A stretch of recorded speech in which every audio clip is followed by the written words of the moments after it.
দিল্লি যাত্রায় মহারাজ প্রদ্যুতের বিশেষ বক্তব্য। প্রশ্ন উত্তরে মহারাজ প্রদ্যুতের সরাসরি বক্তব্য আপনারা শুনুন, তিনি কি বলছেন। বিশেষ প্রশ্নের বিশেষ উত্তর। থাকুন নিউজ ত্রিপুরা ওয়ান চ্যানেলের সাথে। मन से यहाँ पे आ गए, दिल्ली जाने वाले हैं, क्या बात है? मुझे दिल्ली बुलाया गया है, मैं दिल्ली जाऊंगा और अपने लोगों का जो बात है मैं वो सामने रखूंगा। उसके बाद देखते क्या होगा। किसने बुलाया आपको सर दिल्ली में? गवर्नमेंट ऑफ इंडिया के ऑफिशियल्स ने बुलाया है और मैंने भी टाइम मांगा था और जब मैं बात कर रहा था तो वहीं से फ़ोन आया कि आप प्लीज़ हंगर स्ट्राइक अभी मत कीजिए, दिल्ली आइए, हम लोग बात करेंगे और एक इसका सोल्यूशन निकालेंगे। अभी क्या बंद हो गए, चले गए स्ट्राइक पे या नहीं, हम सेलिब्रेट नहीं कर रहे हैं जब तक राइटिंग में कुछ नहीं मिलेगा। हम लोग जो गलती किसी और ने किया था इससे पहले वो गलती हम लोग नहीं करेंगे। हमारा मंच जहाँ में है वो वहीं में रहेगा, हमारे YTF के वॉरियर्स वहीं में रहेंगे, लेकिन क्राउड को हमने कहा कि घर जाइए शांति से, और अगर पॉजिटिव रिजल्ट आया तो वहीं में हम लोग सेलिब्रेशन करेंगे, और अगर भगवान ना करे अगर कुछ चीज़ नहीं हुआ ठीक से तो मैं वहीं जाकर वापस बैठ जाऊंगा।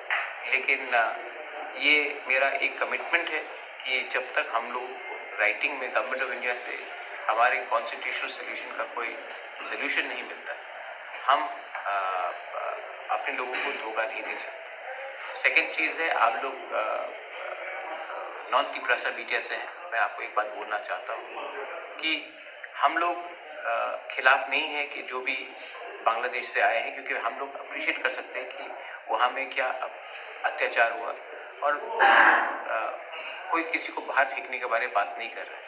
हम बोल रहे हैं कि ADC में जो हम लोगों का ज़मीन है और जो गांव है ADC से बाहर जहाँ पे तिपरासा लोग रहते हैं, उनको एक प्रोटेक्शन मिलना चाहिए, उनको उनका कॉन्स्टिट्यूशनल राइट मिलना चाहिए। किसी का संवैधानिक राइट हम छीनना नहीं चाहते हैं, लेकिन हम एम्पावर करना चाहते हैं हमारे लोगों का राइट्स को, specially land, specially funding, specially political rights, legislative rights.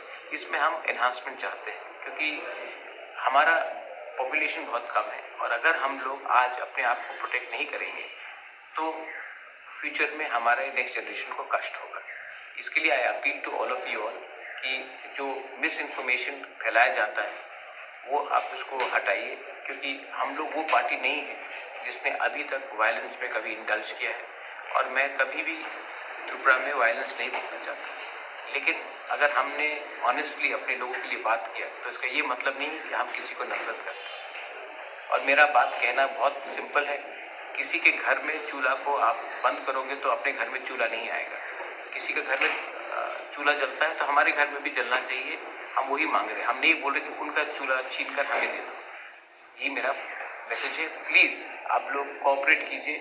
अगर आज तिपरासा उठेगा तो पूरा त्रिपुरा भी उठेगा। Thank you. শুনলেন মহারাজ প্রদ্যুতের বিশেষ বক্তব্য। তিনি দিল্লি যাত্রা নিয়ে কি বলছেন, অর্থাৎ বিশেষ প্রশ্নে তিনি বলছেন দিল্লির স্বরাষ্ট্র দপ্তর থেকে তার ফোন এসেছে, অর্থাৎ তিনি সরাসরি অধিকারের জন্যই যাচ্ছেন, এই অধিকার নিয়ে আসবেন, তা না হলে আন্দোলন কিন্তু চলতে থাকবে। অর্থাৎ যারা ক্রাউড ছিল, যেখানে বিভিন্ন অর্থাৎ তিপ্রাসারা বিভিন্ন জায়গা থেকে এসেছেন, তাদেরকে ঘরে যাওয়ার জন্য বলছেন, কিন্তু বাকিরা এখানে থাকবে, নেতা নেত্রীরা অনেকে এখানে থাকবে। মহারাজ প্রদ্যুৎ সেখান থেকে এসে দিল্লি থেকে এসে আবার সরাসরি এখানে যোগ দেবেন। লিখিত আকারে দিলে, অর্থাৎ যদি লিখিত আকারে দেয় কনস্টিটিউশন সলিউশন, তাহলে তিপ্রাসারা এখান থেকে উঠে যাবে, না হলে আন্দোলন করবে। তবে আমরা যতদূর খবর পাচ্ছি, যতদূর জানতে পারছি, আমরা বলেছি যে মহারাজ প্রদ্যুৎকে সরাসরি লিখিত আকারে দিয়ে দেবেন স্বরাষ্ট্রমন্ত্রী এই কনস্টিটিউশন সলিউশন। অর্থাৎ এই ব্যাপারে একেবারে নিশ্চিত হওয়া যাচ্ছে মহারাজ প্রদ্যুতের সাথে আলোচনা করছে, আলোচনায় বসবে খুব দ্রুত। অর্থাৎ দিল্লি থেকে মহারাজ প্রদ্যুৎ যে একটা সুন্দর পরিস্থিতি নিয়ে আসবে সেটা আমরা নিশ্চিতভাবে চাই, কারণ দেশের স্বরাষ্ট্রমন্ত্রীও জানেন যে এই আন্দোলনের ফলে কি হতে পারে, রাজনৈতিক পরিস্থিতি অস্থিরতা কি হতে পারে, কি দাঁড়াতে পারে রাজ্য রাজনীতিতে। তিপ্রা মথা যদি কংগ্রেসের সাথে জোট করে তাহলে কি হতে পারে সেটাও ভালো জানে বিজেপি। সে জায়গা থেকে অর্থাৎ মহারাজ প্রদ্যুৎকে সরাসরি এই আন্দোলনের ফল, অর্থাৎ স্ট্রাইকেই এক কথায় সুফল পাচ্ছে তিপ্রা মথা।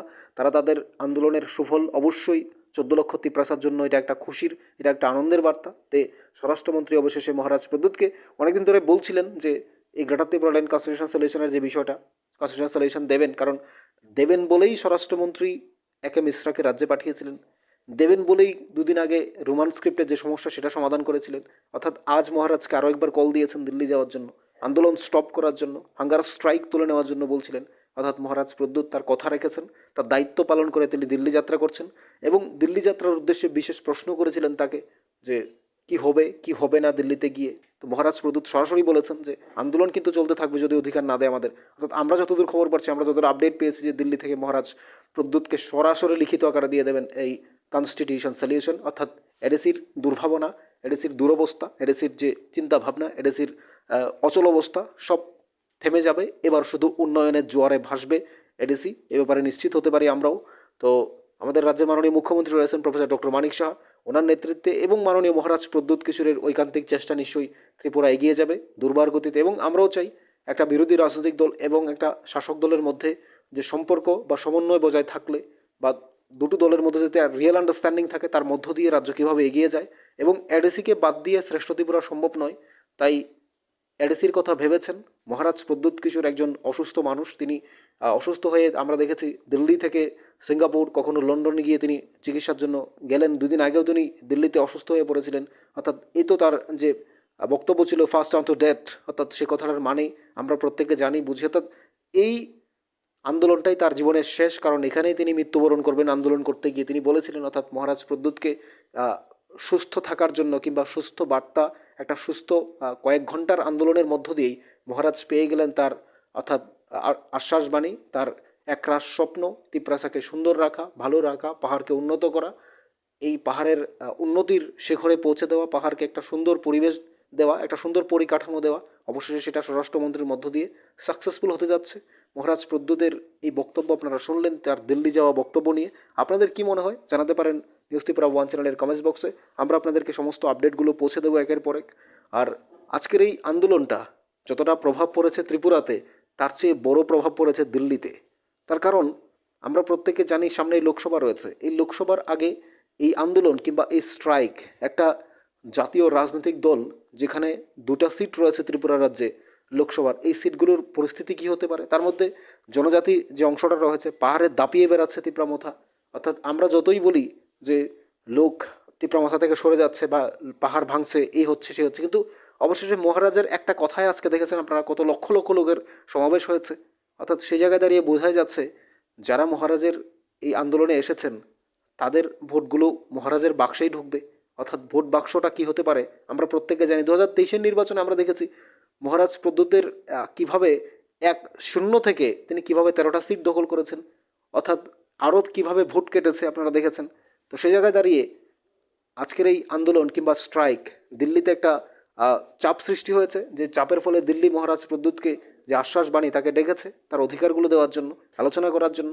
আমরা যতদূর খবর পাচ্ছি, যতদূর জানি, যতটা আপডেট পেয়েছি, যে এটা মহারাজ প্রদ্যুতের জন্য একটা খুশির, এবং মহারাজ দিল্লি থেকে সেই অধিকার লিখিত আকারে পেয়ে রাজ্যে আসবেন এবং তিপ্রাসারা খুশি থাকতে পারেন, আনন্দে থাকতে পারেন। আর সেই আনন্দের জোয়ারে আপনারা ভাসতে গিয়ে আমাদের চ্যানেলটি সাবস্ক্রাইব করে দেবেন, লাইক করবেন এবং অবশ্যই শেয়ার করবেন আপনার পাশাপাশি অন্যদের দেখার জন্য। আপনার একটি সাবস্ক্রাইব আমাদের অনুপ্রেরণা দেয় পরবর্তী ভিডিও তৈরি করতে।